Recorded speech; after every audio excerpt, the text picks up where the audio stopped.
You are in the middle of this AI discussion. Yep. You're right in the heat of this thing. Yep. But I think you have a different perspective than a lot of people do. Yep. A lot of people are terrified of AI. Yep. Me included. Yep. Oh, okay. All right. Okay. I mean, for all the wrong reasons. Of all the things to worry about. But for me, my terror of it is it's kind of fun terror. Yeah, sure, of course. You know, I'm not really like freaking out, but I am recognizing that this is an emerging technology that is so different than anything we've ever experienced before. Yeah. Particularly like what's ChatGPT, what's happening with that right now. Yeah. It's really fascinating and a lot of advantages. Like we were just talking last night, someone in the green room brought up the fact that there was they're using it for medical diagnoses. Yeah. And it's very accurate, Yeah.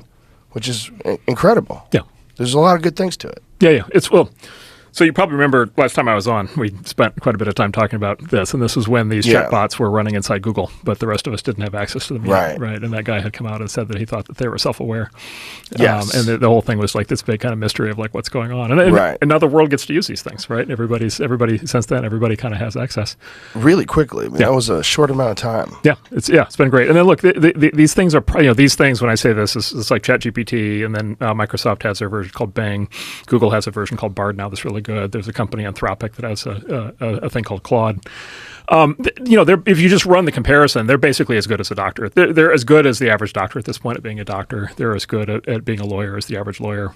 Wow. You kind of go through basically anything involving knowledge work, anything involving information synthesizing, reporting, writing legal briefs, anything like this. In business, they're actually already really good. They're as good as the average management consultant.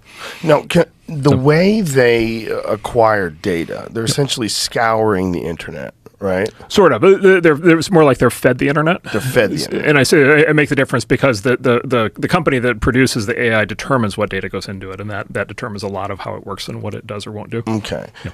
So in that regard, is there a concern that someone could feed it fake data? Yeah. Yeah. Well, you may have noticed that people over time have said a lot of fake things. Yes, I have noticed that.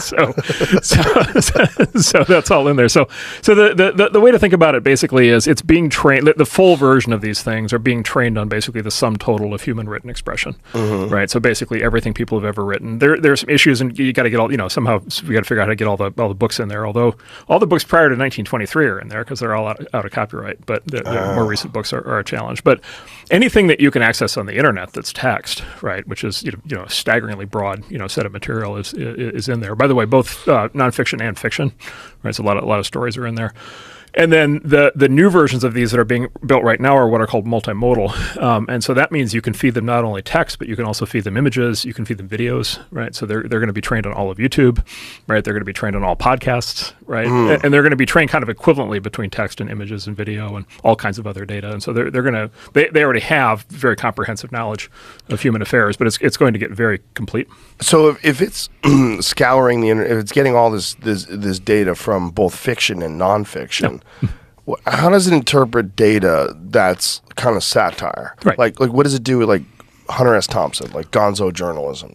So it doesn't really know the difference. Like this is one of the things that's difficult about talking about this, because you kind of want to always kind of compare it to a person, and part of it is you refer to it as an it, and there's this concept of anthropomorphizing things that aren't human. So it's kind of not really a correct thing to kind of think about it as like that there's an it per se. There's no like genie in the bottle. Like there's no sort of being in there that understands this is satire or not satire. It's more sort of a collective understanding of everything all at once. And then what happens is basically you as the user kind of give it direction of what path you want it to go down, right? And so if you sort of imply to it that you want it to sort of like explore, fictional scenarios, it will happily explore those scenarios with you. I'll give you an example. You can tell it, for whatever date the Titanic went down, let's say it's, I don't know, July 4th, 1923 or whatever it was. You can say, you can tell it, it's July 4th, 1923. It's, 10 o'clock in the morning. I'm on the Titanic. Is there anything I should know? Right. And it'll like freak out, right? It'll be like, oh my God, like, you have like 5 hours to like get ready to like hit the iceberg. And you can basically say, oh, it's going to hit that. Okay. So what should I do? What should my plan be when the boat hits the iceberg? And it'll be like, well, you need to go to like this deck, like right now and talk to this guy because you're going to need to get into this life raft because it has like empty seats, right? Because it has complete information, of course, because of all the things that have been written about the sinking of the Titanic. Wow. And so you can get it in a mode where it's basically trying to help you survive the wreck of the Titanic. Now, does it think that the Titanic is actually sinking? Like there's no, You see what I'm saying? Like, there's no it to think that. But what it's doing is it's kind of following a narrative that's sort of a joint construction between you and it. And then every answer that you give it, basically encourages it to, to basically come back with more of the same. One way to think about it is it's more like a puppy than a person. Like, it wants to make you happy. Right? It wants to give you an answer that satisfies you. And if that answer is fictional or part of a fictional scenario, it will do that. If the answer is something very serious, it will do that. And it honestly, I don't think neither knows nor cares, like whether it's quote unquote real or not. What was the issue with some of the Chat GPT answers that people were posting, where they would show the difference between the way it would criticize Joe Biden versus the way it would criticize Donald Trump, or the way it would discuss certain things? Yeah. It seems like there was some sort of censorship or some sort of input into what was acceptable information and not. Yeah, so there's basically two theories there. The big ones that people use are kind of black boxes. Like, you can't really look inside and see what's going on from the outside. So there's two theories you'll hear from the companies. You'll hear basically the theory that they're reflecting basically what's in the training data. And so let's say, for example, let's just say what would be the biases that are kind of inherent in the training data? And you might say, well, first of all, there's probably a bias towards the English language, because most text on the internet is in the English language.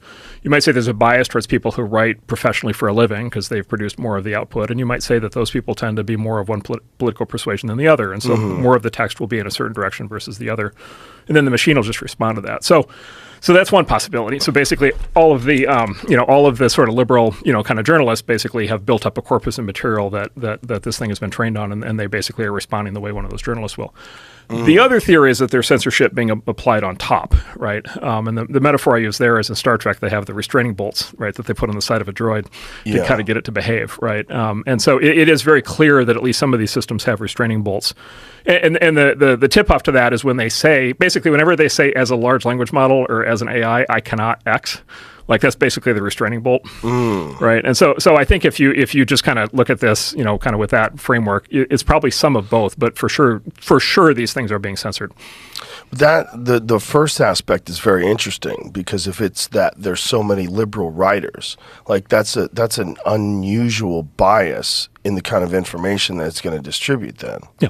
Well, and this is a big decision. That's why I say there's a big decision here for whoever trains these things. There's a big decision for what the data should be that they get trained on. Yeah. So, for example, should they include 4chan? You're right. Okay. Big question. Yeah. Should they include Tumblr? Right. Should they include Reddit? If so, which subreddits? Should they include Twitter? If so, which accounts? Right. If it's the news, should they incorporate both New York Times and Fox News? And whoever trains them has tremendous latitude for how they shape that, even before they apply the additional censorship that they apply.